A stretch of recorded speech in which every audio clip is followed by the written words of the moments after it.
Hello, it's Ricardo and welcome back to Elite Dangerous Beyond. Now the Chapter 4 beta is upon us and with it has come the Codex. The Codex has been a much anticipated feature from the community for quite some time. You visit all these places. Where does that information go? How can you go back and look at things retrospectively without using third-party tools or third-party websites? Getting yourself outside the game. Well, the Codex is going to answer a lot of these questions. So let's dive in and take a look at it. So straight off the bat, on the right-hand panel, there's been a bit of a redesign going on. I mean, we got a new interface as part of Chapter 4 beta. Codex is very clearly marked, along with other sections as well that we've seen in the past. But there you are, you got squadrons. Now I'm playing in solo mode at the moment, so I can't look at squadrons, but the Codex comes up and brings a lovely interface. I've got my commander's avatar there on the left hand side. Here we go. So straight away we've got the session log, which gives me all the stats, my highest single reward, number of ships owned, my highest trade-in profit, how many systems I visited.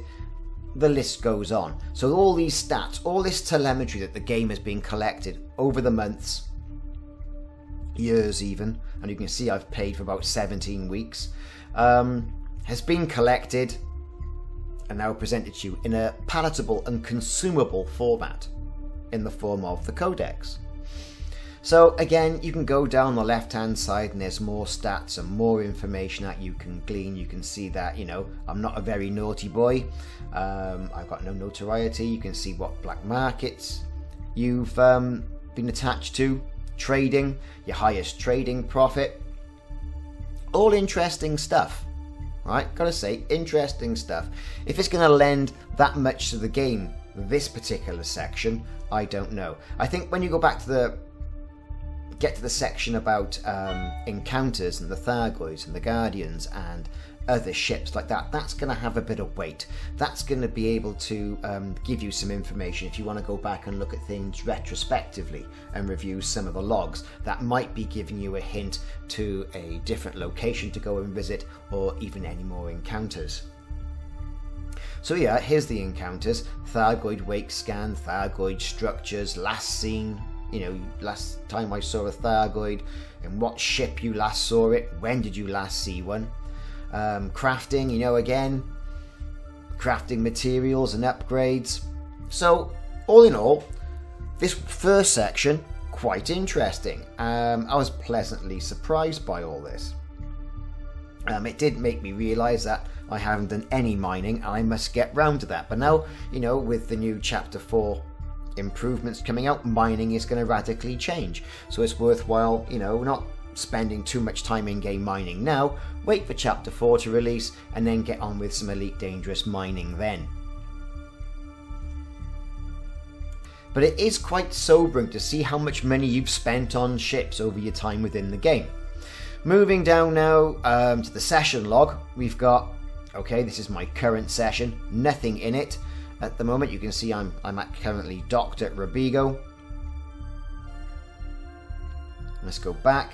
Let's look at the archive. Now here, you can see all the voice-activated logs that I've gone and visited from all the different settlements.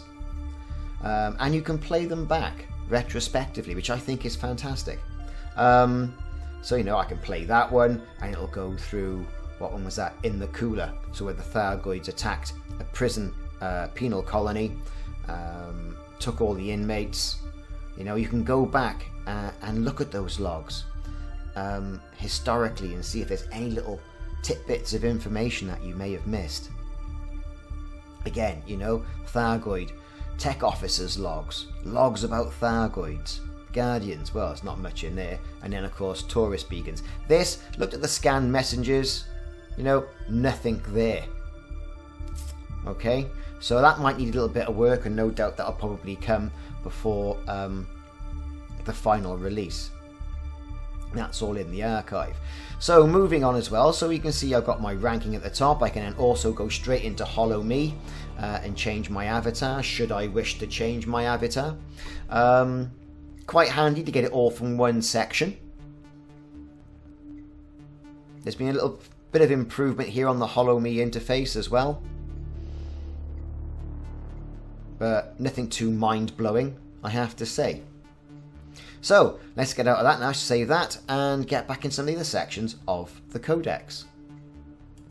So let's get back into the main Codex interface. We've looked at the first one on the left.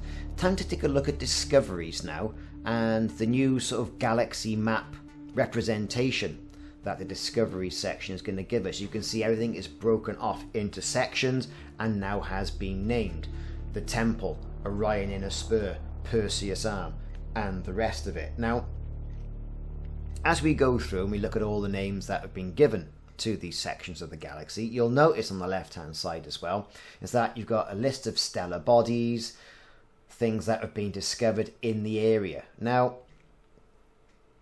clicking on one of these, you're going to be able to go in and see how many types of a certain object have been discovered and named, and by whom, by what commander has been out there and has got the credit for naming, finding, collecting the information on that particular, in this case, stellar body, which, you know, and it maps all the different types of stars, different types of planets. As you can see here, we've got some commander has found a class 2 giant. Fantastic. We look for terrestrials, you know, water worlds, habitable worlds, that sort of thing. A commander has found those. Interesting stuff, and good graphical representations that have been lacking within the game. You know, the game's been more than capable of displaying this, and it's great that this new interface has come out. As you can see, lava spouts now, so these are organic structures. Where they found it, so you can be able to go and find certain things and visit these in your area without going and doing all the searching as well. Now here's interesting, especially for Halloween. Now we've been calling these space pumpkins, and we've got placeholder title. Very good, you know. So a little bit of work left to do before release, and I'm sure they're going to once they get the names for it. Clicking on civilization as well, Thargoid sensors, the probes, where they've been found, by whom, that sort of thing. So you want to go looking for something like a Thargoid device, select an area, click on, you know, structures, for example, and then it'll point you to where that location is. And it saves you, like I've mentioned before, going outside the hub of Elite Dangerous. And we're seeing an awful lot of this within social collaboration tools within enterprises now. Instead of going in and out of intranets and internets all the time, keep yourself located within the game. Players are less likely to stray out of the game, and we'll get more enjoyment because all the information is there. Moving on to the knowledge base now, which is the last section on the right hand side. You're given all the information, all the lore that has been out there up to now on other sites, supplied by Frontier, and you can also get that to be played back to you.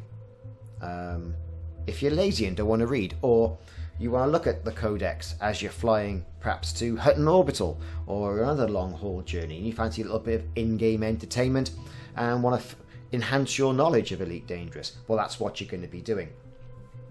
Some good tidbits of information there. You'll notice there was a Raxler section. I know some people who watch the channel will be very interested in that. And also the Dark Wheel as well, look, which was the novel or novella that came with the original 1984 game way back when.